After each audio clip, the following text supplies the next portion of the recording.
দাঁড়িয়ে আছে, বলেছে না বলেন? যারা বাচ্চা আছেন স্কুলে পরীক্ষা দিলে আপনাকে মিথ্যা লিখতে হয়, কোরআনের বিরুদ্ধে লিখতে হয়। মুসলিম ছেলে মুসলিম মেয়ে স্কুলে পড়ে, তাকে মিথ্যা কথা লিখতে হয়, তা না হলে সে ফেল করবে।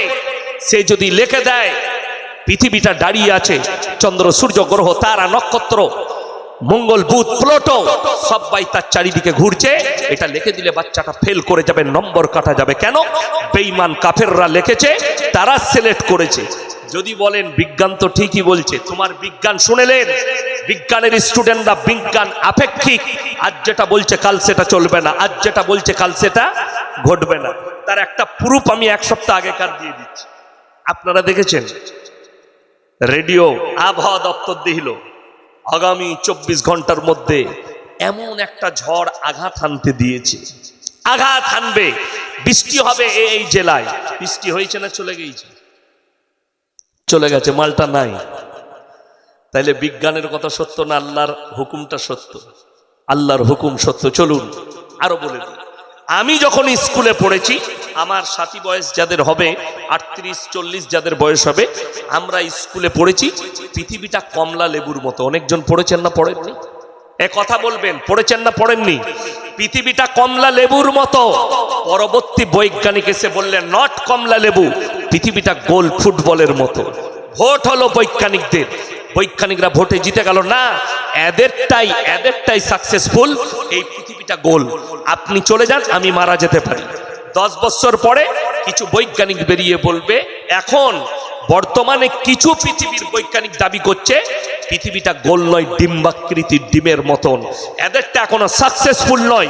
এদের দল যেদিনে ভারী হবে সেদিনে বলবে না, পৃথিবীটা গোল ফুটবলের মতো নয়, ডিম্বাকৃতি। নাইলে অবাক লাগে, পৃথিবীর থেকে সূর্য 13.5 লক্ষ গুণ বড়। বইয়ে লেখা আছে না নাই?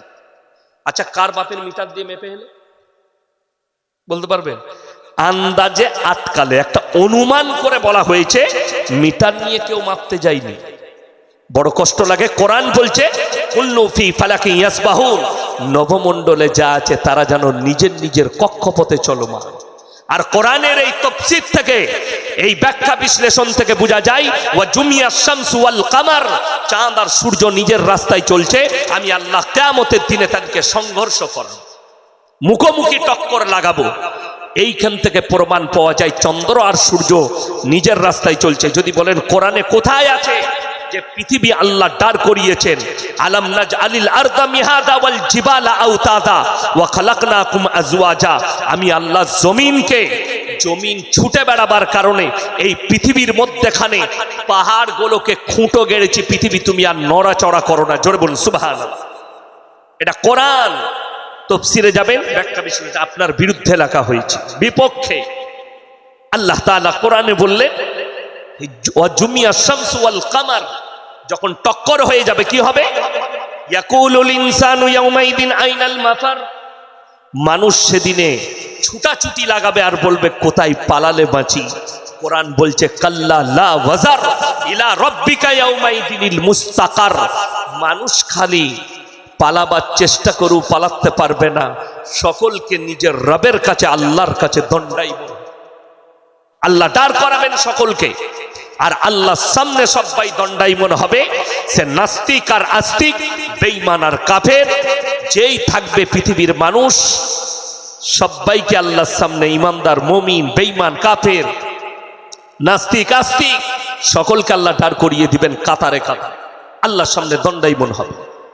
কোরআনে আল্লাহ বললেন হে আমার নবী, ইদা শামসু কুব্বিরাত ওয়া ইদা নুজুমুন কাদারাত ওয়া ইদাল জিবালু সুজ্জিরাত ওয়া ইদাল ইশারু উত্তিলাত ওয়া ইদাল বিহারু সুজ্জিরাত, আমি পৃথিবীটাকে রঙিন পশমের মতো, পাহাড় আর পর্বতগুলো ধুলি কোনার মতো উঠবে, সমুদ্রকে উতলে দেব, আসমান ফেটে চৈচাল্লা হয়ে যাবে। আল্লাহ এইখানেও যত জায়গায় জাহান্নাম জান্নাতের কিয়ামতের বর্ণনা করেছেন, আল্লাহ একটা জায়গাতেও তারিখ বলেননি। কিয়ামতটা কবে হবে আল্লাহ কোরআনে স্পষ্ট করলেন, হে আমার নবী তুমি তোমার উম্মত উম্মতিকে, পৃথিবীর মানুষকে জানাও, ইন্নাল্লাহা ইনদাহু ইলমুস সাআ, কিয়ামত কবে হবে আমি আল্লাহ ছাড়া পৃথিবীর কেউ জানে না। 2012 সাল, কত সাল বললাম? 12 সাল। এই 2012 সালে লন্ডনের একজন পপ বৈজ্ঞানিক তিনি বলেছিলেন 72 ঘন্টার মধ্যে পৃথিবীটা ধ্বংস হয়ে যাবে। যারা মোবাইল ঘাটে খবর দেখে তারা জানে, কিন্তু আজও ধ্বংস হয়েছে? হয়নি। আমি তখন এই সোশ্যাল মিডিয়ার যুগ ছিল না, মুর্শিদাবাদের রেজিনগরের মাটিতে বলেছিলাম, যে বলেছে যে 72 ঘন্টার মধ্যে পৃথিবী ধ্বংস হবে, সে 72 কেজি গাঁজা খেয়ে লিখছে। গাঁজা খেয়েছে না হলে মদ খেয়েছে। আজও কিন্তু পৃথিবী ধ্বংস হয়নি। মিথ্যাবাদী, মিথ্যা প্রচারক, এদের কাছ থেকে ঈমানকে বাঁচিয়ে রাখবেন। সবাই বলুন, আল্লাহ না চাইলে পৃথিবী কারো কথাই ধ্বংস হবে? আমার আল্লাহ চাইলে তবে হবে। আর আমার আল্লাহ যদি চায়, তোমার মতো 1 মাস পরমাণু মারতে হবে না। রাশিয়ার সঙ্গে 1000-এর বেশি দিন হয়ে গেল ইউক্রেনের যুদ্ধ। আমার আল্লাহর জন্য একটা সেকেন্ড খালি বলবে হয়ে যা, সঙ্গে সঙ্গে পৃথিবীটা তাছনাছ হয়ে যাবে। আমার আল্লাহ এতটা পাওয়ারফুল। জোরে বলুন সুবহান। কার